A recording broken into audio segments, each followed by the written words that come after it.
میخوام که باهات بیام از دار دنیا فقط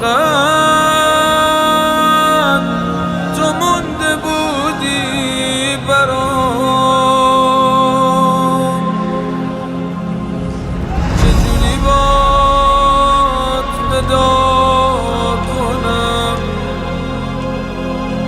چجوری ازت جدا بشم. کربلا کا یہ واقعہ تاریخ اسلام کا سب سے بڑا افسوسناک حادثہ تھا. اس واقعے کی خبر اللہ نے حضور پاک صلی اللہ علیہ وآلہ وسلم کو دی تھی. چنانچہ روایات میں آتا ہے کہ حضور پاک صلی اللہ علیہ وآلہ وسلم نے اپنی زوجہ حضرت ام سلمہ کو ایک شیشی میں کچھ مٹی دے کر فرمایا تھا کہ یہ اس جگہ کی مٹی ہے جہاں میرے نواسے کو شہید کیا جائے گا.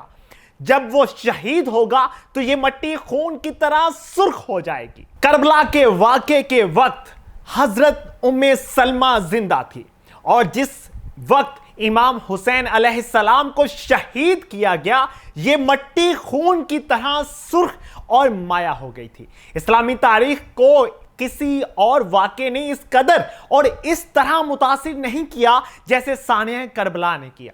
حضور پاک صلی اللہ علیہ وآلہ وسلم نے جو اسلامی حکومت قائم کی اس کی بنیاد انسانی حاکمیت کی بجائے اللہ تعالیٰ کی حاکمیت کے اصول پر رکھی گئی. اس نظام کی روح شرعیت پر پنہا تھی. اسلامی تعلیمات کا بنیادی مقصد بنی نوح انسان کو شخصی غلامی سے نکال کر خدا پرستی، حریت فکر، انسان دوستی، مساوات اور اخوت محبت کا درس دینا تھا. خلفائے راشدین کے دور تک اسلامی حکومت کی یہ حیثیت برقرار رہی.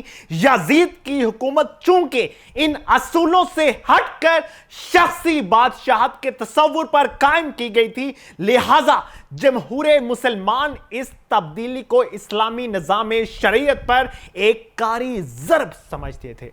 اس لیے امام حسین محض ان اسلامی اصولوں اور قدروں کی بقا اور بحالی کے لیے میدان عمل میں اترے. راہ حق پر چلنے والوں پر جو کچھ میدان کربلا میں گزری وہ جور جفا، بے رحمی اور استبداد کی بدترین مثال تھی. نواسے رسول کو میدان کربلا میں بھوکا پیاسا رکھ کر جس بے دردی سے قتل کیا گیا ان کے جسم اور سر کی بے حرمتی کی گئی اخلاقی لحاظ سے بھی تاریخ اسلام میں اولین اور بدترین مثال ہے. یہاں یہ نکتہ قابل غور ہے کہ جب شخصی اور ذاتی مصالحے ملی اخلاقی اور مذہبی مصلحتوں پر حاوی ہو جاتے ہیں تو انسان درندگی کی بدترین مثالیں بھی پیش کرنے پر قادر ہے اور ایسی مثالوں سے تو یورپ کی ساری تاریخ بھری پڑی ہے. سانحہ کربلا تاریخ اسلام کا ایک شاندار اور زرعی باب ہے. یزید کی نامزدگی اسلام کی نظام شورانیت کی نفی تھی.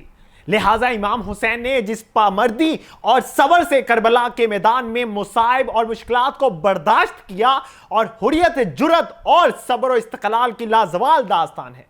باطل کی قوتوں کے سامنے سرنگو نہ ہو کر آپ نے حق اور انصاف کے اصولوں کی بالادستی، حریت فکر اور خدا کی حاکمیت کا پرچم بلند کر کے اسلامی روایات کی لاج رکھ لی. امام حسین کا یہ ایثار اور قربانی تاریخ اسلام کا ایک ایسا درخشندہ باب ہے جو راہ رواں منزل شوق محبت اور حریت پسندوں کے لیے ایک اعلیٰ ترین نمونہ ہے. سانحہ کربلا آزادی کی اس جدوجہد کا نقطہ آغاز ہے جو اسلامی اصولوں کی بقا اور احیاء کے لیے تاریخ اسلام میں پہلی بار شروع کی گئی تھی.